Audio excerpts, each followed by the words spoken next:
Fala galera, como é que vocês estão? Espero que estejam bem, sejam bem-vindos a mais um vídeo do nosso canal. Como vocês sabem, ou talvez não saibam, eu sou Italo Marques e esse é o Noir Noir. E hoje eu vim dar continuidade às nossas análises semanais dos episódios da segunda temporada de The Last of Us. Hoje falando sobre o quinto episódio. Então se você quer saber o que eu achei sobre esse novo capítulo da temporada, é só aguardar aí para depois da vinheta.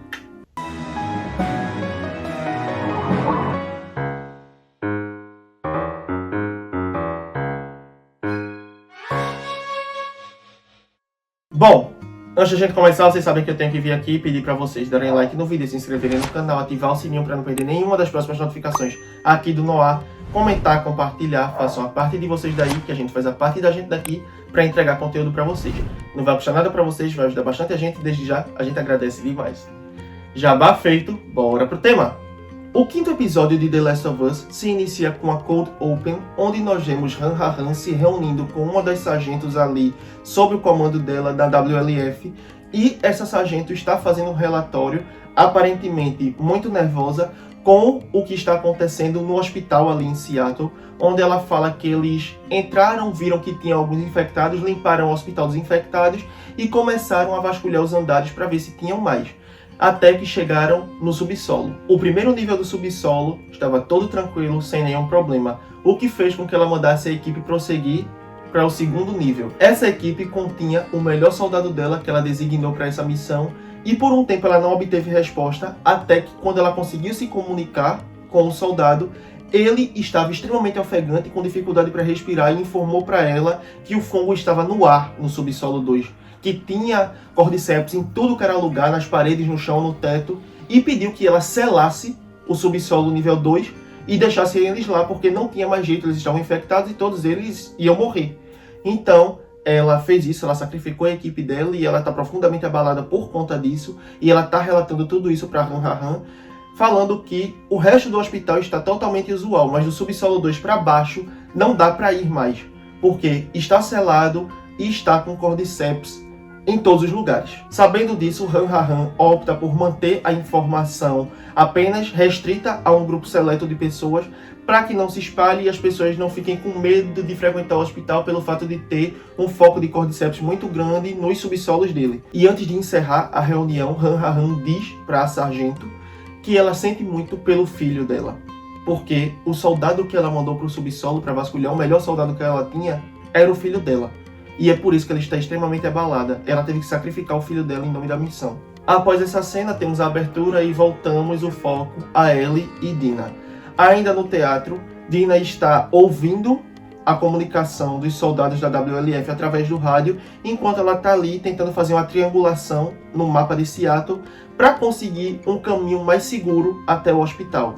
Nesse momento elas têm uma conversa, ela e Ellie, onde Ellie fala que ela não entende muito de mapa e Dina fala que sabe disso, que Dina tem muito mais expertise em fazer isso do que Ellie não é muito de estudar, ela fala isso também.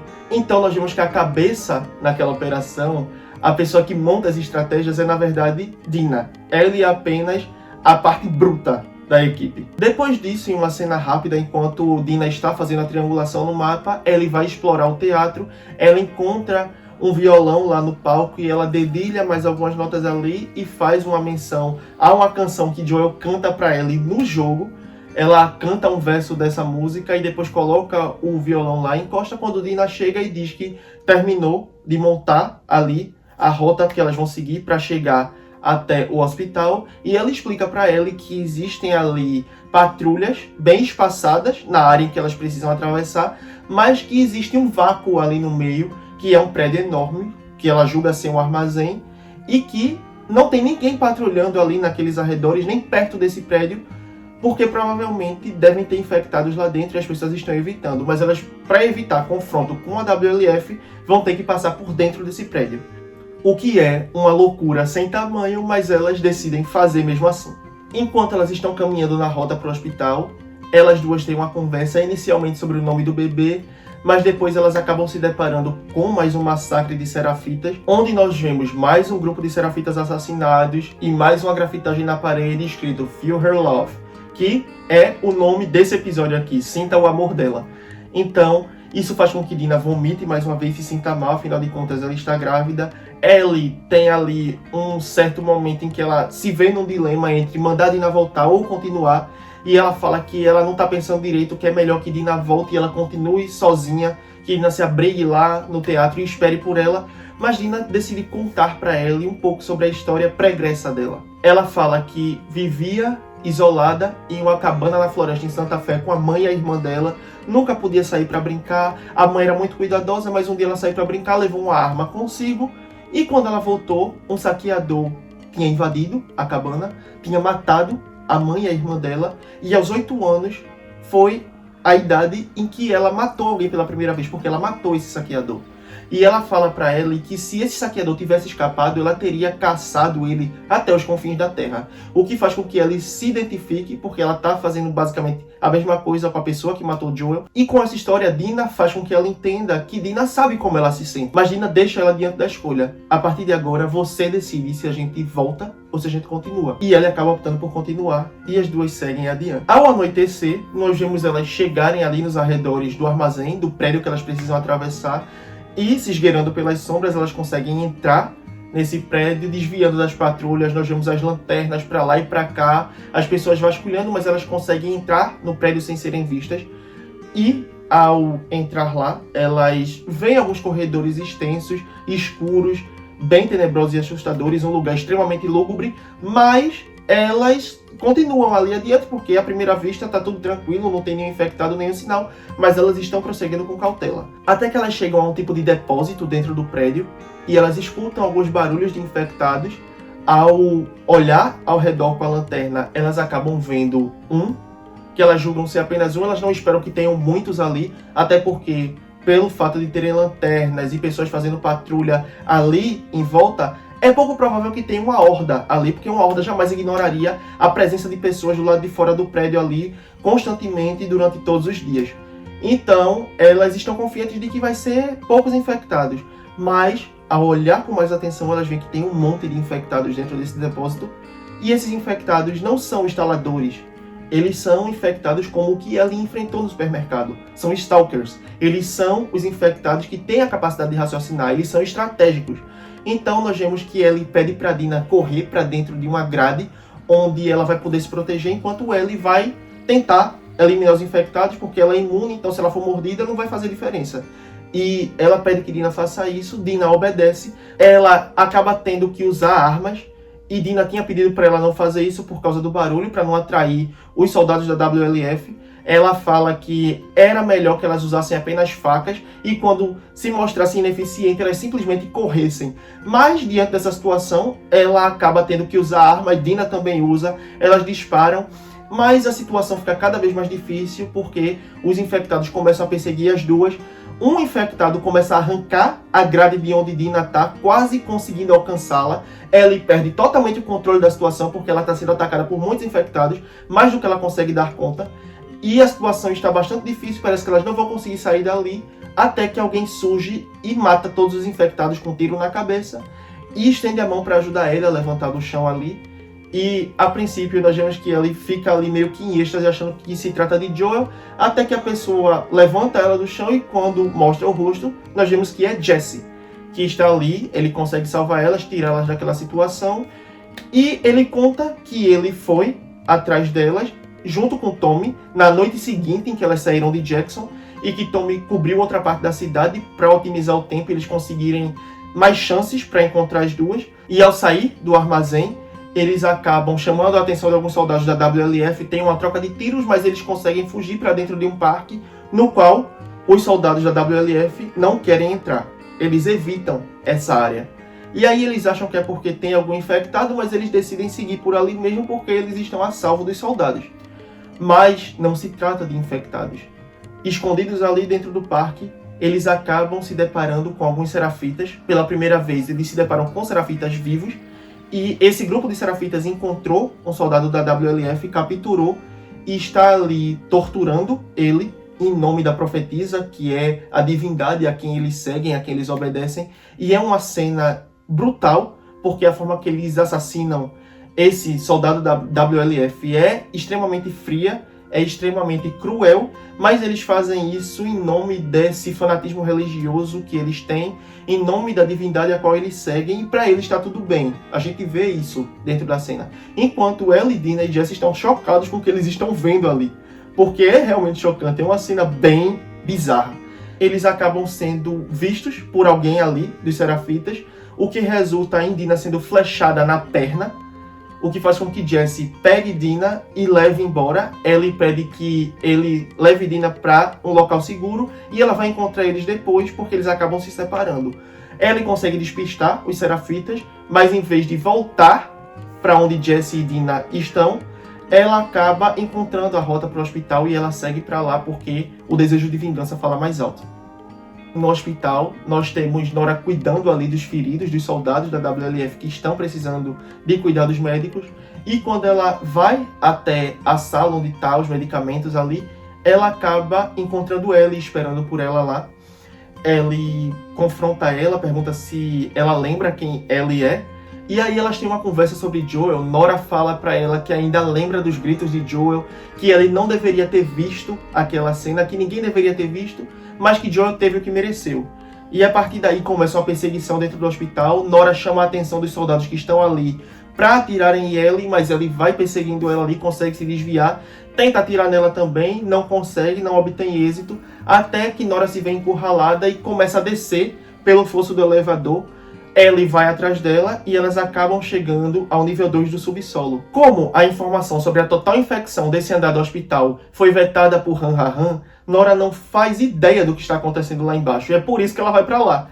E ao entrar nesse andar, Ellie vê que ele está totalmente tomado pelo Cordyceps. Nós vemos que é um cenário onde o fungo tomou conta de tudo, onde os soldados estão presos ao vírus, ao fungo, e nós vemos que eles estão inalando oxigênio e expirando o Cordyceps. Ela se depara com o filho da sargento lá, totalmente preso ao fungo, e é um cenário bastante agoniante. Eu devo até dizer que o meu nariz coçou muito enquanto eu assistia a cena, porque dá essa sensação de fungo no ar, a forma como as paredes estão totalmente tomadas, o piso. Ela está passando por tudo aquilo ali na maior tranquilidade, afinal de contas ela é imune, e ela está procurando Nora ali dentro. Quando ela liga a eletricidade desse andar, ele é tomado por uma luz vermelha, exatamente como é no jogo, e ela encontra Nora encurralada no fundo ali de um corredor, onde ela está sufocando, ela está ofegando, e ela fala que ele matou as duas, mas ele fala para ela que não, que ela tá errada, e aí ela percebe que ele realmente é imune ao vírus, que ela realmente existe, que isso é real. E ela conta para ele, não, você poderia ter fornecido a cura, e ele matou todo mundo naquele hospital para proteger você. Ele atirou na cabeça da única pessoa que era capaz de trazer a cura do Cordyceps, que era o pai da Abby, e ela espera que ele se mostre totalmente sentida por conta disso, com essa grande revelação, mas ela simplesmente olha pra cara dela e faz, eu sei. E aí pergunta onde é que tá a Abby, e Nora resiste a falar, e ele começa a bater nela com um cano de ferro, e pergunta novamente, e ela fala que não vai dizer, e ela continua a bater, enquanto Nora está sufocando com o vírus, e é uma cena agoniante, porque de uma forma ou de outra ela está se deparando ali com a morte, mas ela está sofrendo muito com a infecção, e Ellie continua ali tentando descobrir informações. Ela está tomada pelo desejo de vingança nessa cena. Finalmente nós conseguimos ver Ellie focada no que ela foi fazer ali em Seattle. Então Ellie dá o terceiro e último golpe em Nora. Nós não vemos onde esse golpe pega. E depois a cena corta para uma manhã em que ela está dormindo. Ela acorda ali no quarto dela, com Joel na porta cumprimentando ela, e ela cumprimentando ele de volta. E o episódio se encerra dessa maneira. Eu gostei desse episódio, porém eu tenho algumas ressalvas em relação a ele. Eu acho que a primeira parte dele foca muito em Ellie e em Dina, mais uma vez. E eu acho que a série está gastando muito tempo de tela com isso. Não acho que seria tão necessário nesse episódio aqui. Eu acho que eles deveriam focar mais na parte da vingança. Nós tivemos bons momentos de Dina com Ellie no terceiro episódio e no quarto também. Então nesse aqui dava para dar uma dispersada nesse assunto e focado mais aqui nelas em busca da vingança, dado mais tempo de tela. O primeiro terço do episódio é bastante lento, e a partir do segundo terço em diante é que nós vemos a ação, as coisas aceleram, e nós temos de fato o foco do episódio sendo desenvolvido. Então por que não fazer isso desde o início, trazer mais tempo de tela para os confrontos, para que eles fossem mais espaçados e a gente não sentisse que foi tão corrido da metade para o final. Eu acho que poderiam ter pensado melhor a divisão de tempo desse episódio aqui. Outra coisa que me incomodou um pouco é que eu acho que tudo foi muito conveniente nesse episódio. A aparição de Jessie no momento em que elas mais estavam precisando, como um deus ex machina. A forma como ela encontrou Nora também foi bastante conveniente, principalmente porque ela nunca tinha estado naquele hospital e ela sabia exatamente onde Nora ia estar. Então foram coisas que me incomodaram e eu pensei que o roteiro poderia ter sido um pouco menos preguiçoso nesse sentido, mas que, embora a gente tenha esse incômodo, se a gente usar da suspensão da descrença, dá pra gente abraçar esses acontecimentos com facilidade, mas eu acho que dava pra ter um pouco mais de cuidado. Então eu vejo que esse episódio, ele tem seus prós e tem seus contras. O episódio que vem em sequência, o sexto episódio, vai ser focado em flashbacks de Ellie com Joel. Eu não sei se isso é um bom indicativo para um penúltimo episódio. Eu não sei se é um bom roteiro para um penúltimo episódio. Eu acho que esse episódio do flashback poderia ter vindo no quinto episódio e o sexto e o sétimo serem num fôlego só de ação ininterrupta, para prender o público nesse final de temporada e não dar uma pisada no freio, desacelerar para depois retomar com força total no sétimo. Eu acho que eles poderiam ter pensado melhor a estrutura desse final aqui, desse último ato dessa temporada. No entanto, longe de mim dizer que eu não gostei, que foi ruim. Tá longe de ser ruim. Tem sim suas ressalvas, não foi perfeito, mas tá longe de ser ruim. Continuo apreciando a temporada, gostando muito do que eu tô vendo e ansioso pelo que ela ainda vai trazer. Embora tenha esses pormenores que, se voltarem a acontecer, eu vou relatar para vocês nos próximos vídeos. No entanto, continuo parabenizando os atores. Bella Ramsey e Isabela Mercedes continua sendo um destaque nessa temporada. Fiquei muito feliz de ter Young Mazino voltando para a história aqui no papel de Jessie. Eu gosto muito do personagem, embora a situação seja meio questionável do ponto de vista crítico, mas ok, vamos em frente. Estou ansioso para o sexto episódio, vamos ver o que é que a temporada ainda nos reserva. Então é isso, galera. Essa foi minha opinião sobre o quinto episódio da segunda temporada de The Last of Us. Eu espero que vocês tenham gostado. Se vocês gostaram, não esqueçam de dar like no vídeo, se inscrever no canal, ativar o sininho para não perder nenhuma das próximas notificações aqui do Noah. Comenta, compartilha, manda esse vídeo aí pra galera que curte os temas que a gente traz aqui, os debates que a gente levanta, mas que ainda não sabe que a gente existe. Não pede pra pessoa se inscrever não, deixa ela vir, ter a própria experiência e aí ela decide se inscreve ou não. Não vai custar nada pra vocês, vai ajudar bastante a gente e desde já a gente agradece demais. Se você é novato, vai ter mais vídeos linkados aqui no card para você conhecer mais sobre o nosso trabalho aqui no Noah. Se você é veterano, te agradeço por ter visto esse vídeo até aqui. Eu aguardo todos vocês na próxima, sejam novatos ou veteranos. E até lá, tchau!